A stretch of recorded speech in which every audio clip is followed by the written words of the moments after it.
Welcome back. ഞാൻ സ്ത്രീയുടെ 4ാമത്തെ സെഗ്മെന്റിലേക്കാണ് നമ്മൾ പോകുന്നത്. 4ാമത്തെ സെഗ്മെന്റിന്റെ പേരാണ് ദൗത്യം. മത്സരാർത്ഥികളുടെ വിജയത്തിലേക്കുള്ള വഴി മത്സരം ആരംഭിക്കുന്നതിന് മുൻപേ തുടങ്ങുന്നു. ഓരോ മത്സരാർത്ഥിയും സ്വന്തം നാട്ടിൽ നടത്തുന്ന സാമൂഹ്യക്ഷേമ വികസന പ്രവർത്തനങ്ങളുടെ ചിത്രീകരണം. ഇന്ന് നമ്മുടെ മുമ്പിൽ ഇരിക്കുന്ന ഈ കണ്ടസ്റ്റന്റ് ദൗത്യം നിർവഹിച്ചിരിക്കുന്നത് അൽഫോൺസയാണ്. അൽഫോൺസെ, ദൗത്യം നന്നായി നിർവഹിച്ചോ? നന്നായി നിർവഹിച്ചു. അപ്പോൾ ഇത് ഞാൻ ഒട്ടും ഇനി സംസാരിക്കുന്നില്ല, നേരെ നിങ്ങളുടെ വീഡിയോ വോളിൽ ശ്രദ്ധിക്കുക. സെഗ്മെന്റ് ദൗത്യം.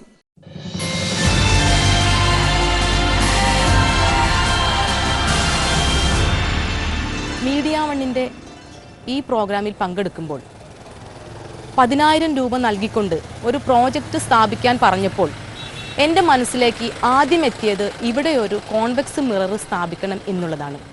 അങ്കമാലിയിൽ നിന്ന് മലയാറ്റൂരിലേക്കും ഷോളയാർ, അതിരപ്പള്ളി എന്നിവിടങ്ങളിലേക്കും പോകുന്നവർ നടുവട്ടം ജംഗ്ഷനിലൂടെ കടന്നു പോവാറുണ്ട്. ഇത് വല്ലാത്ത ഒരു തിരിവാണ്, ഒരു അപകട വളവ് തന്നെ. ഇവിടെ വാഹന കൂട്ടിമുട്ടൽ ഇടയ്ക്കിടെ സംഭവിക്കുന്നു. മലയാറ്റൂർ തീർത്ഥാടന കാലത്ത് 4 മാസം ലക്ഷക്കണക്കിന് തീർത്ഥാടകരാണ് ഈ വഴി കടന്നുപോകുന്നത്.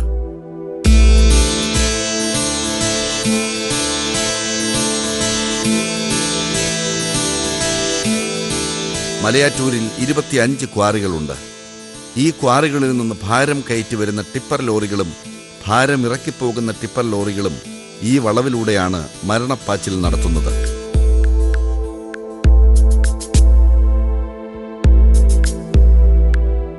അപകടകരമായ വളവ് കാരണം എതിരെ വരുന്ന വാഹനങ്ങളെ ഡ്രൈവർക്ക് കാണാൻ പറ്റില്ല. അതിനാൽ അപകടങ്ങൾ നിത്യസംഭവം. അപകടങ്ങൾ കാരണം മണിക്കൂറോളം ഗതാഗതം തടസ്സപ്പെടുന്നു. ഇതിനൊരു പരിഹാരം കാണാൻ സർക്കാരിന്റെ ഗതാഗത വകുപ്പിന് ഇതുവരെ കഴിഞ്ഞിട്ടില്ല. ഒരു വലിയ കോൺവെക്സ് മിറർ വെച്ചാൽ പരിഹരിക്കാൻ കഴിയുന്ന പ്രശ്നമാണിത്. അൽഫോൺസ മീഡിയ വൺ നൽകിയ തുക കൊണ്ട് നടുവട്ടത്ത് ഒരു കോൺവെക്സ് മിറർ സ്ഥാപിച്ചു കഴിഞ്ഞു.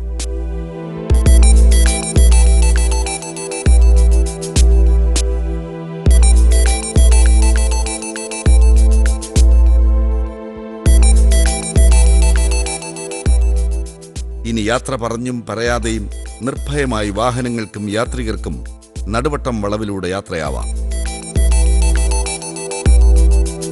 അൽഫോൺസെ, വളരെ നല്ലൊരു ദൗത്യമായിരുന്നു. ടിപ്പർന്ന് കേട്ടാൽ അനദർ പേര് മരണം എന്നാണ്. അപ്പോൾ അതിന് മുന്നിലെ ഒരു ലെൻസ് വെച്ച് മറ്റുള്ളവർക്ക് കാഴ്ച, ഈ ഒരു ഗതാഗതം കുരുക്ക് മാറ്റാനുള്ള ഒരു നല്ലൊരു സംരംഭമായിരുന്നു. അത് തന്നെയാണോ ജഡ്ജസിനും പറയാനുള്ളത്? നമുക്ക് നോക്കാം.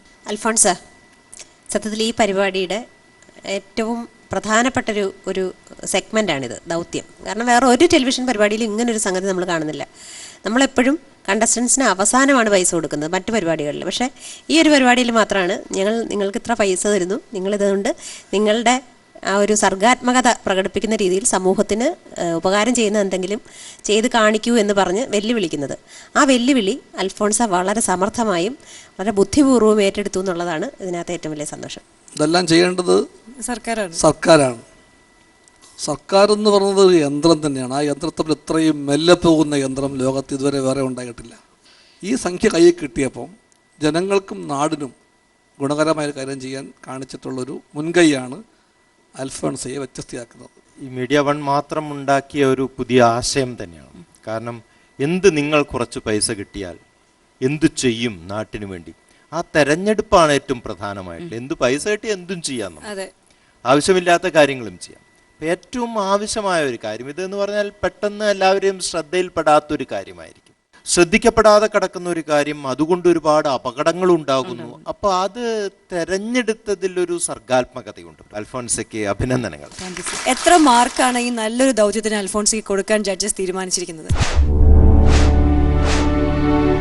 അൽഫോൺസയ്ക്ക് ഈ ദൗത്യത്തിൻ്റെ പിന്നിലെ സർഗാത്മകമായ ബുദ്ധി പ്രയോഗത്തിന് 8.5 മാർക്ക്. ഞാൻ സ്ത്രീയുടെ ഈ എപ്പിസോഡ്, ആദ്യത്തെ എപ്പിസോഡ് ഇവിടെ അവസാനിക്കുകയാണ്. വീണ്ടും നാളെ കാണാം, ഇതേ സമയം കാത്തിരിക്കാം. ഞാൻ സ്ത്രീ.